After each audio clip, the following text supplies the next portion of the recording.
ہیں اللہ راضی ہو جائے، اس کے رسول علیہ السلام راضی ہو جائیں، مگر اس معاملے میں آپ کا رول مردوں سے زیادہ، مرد بیچاروں کے ذمہ نفقہ مہیا کرے، خرچہ، بچوں کی تربیت۔ میں نے ایک واقعہ پڑھا، سلطان محمود غزنوی رحمۃ اللہ علیہ ہندوستان پر حملہ آور ہوئے، ان کی فوج میں ایک یتیم بچہ بھی تھا جو ماں نے بڑی شفقت سے پالا تھا، گھروں میں محنت کر کے اس کو پالا تھا، وہ بھی مجاہدین میں آیا۔ تو جب لوگ واپس گئے تو ماں نے پوچھا میرے بچے کا کیا بنا؟ انہوں نے کہا ماں بچہ تو تیرا شہید ہو گیا۔ اس نے برا نہیں منایا، خوش ہوئی، مگر اس نے کہا کس حال میں شہید ہوا؟ انہوں نے کہا وہ میدان جنگ سے بھاگا تھا، پیچھے سے تیر لگے تو مارا گیا۔ ماں بہت روئی، اس نے کہا اس نے میرا دودھ حرام کر دیا، کوئی بات نہیں شہید، مگر سینہ تان کر کھڑا رہتا، میدان جنگ کیوں چھوڑا؟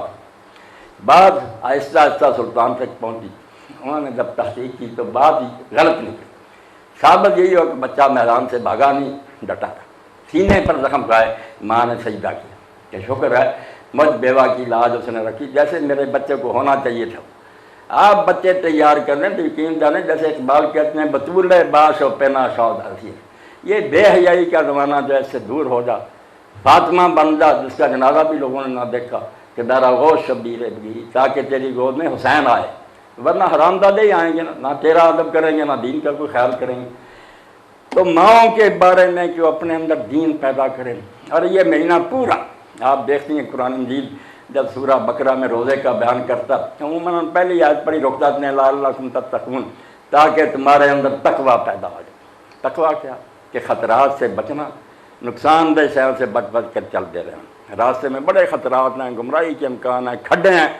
گاڑی کو بچا کر لے جانا، گناہوں سے پرہیز کر کے خطرات سے بچ کر لنگ جانا، جس کو علامہ اقبال رحمۃ اللہ نے بڑے پیارے انداز میں کہا، زندگی کی راہ پہ چل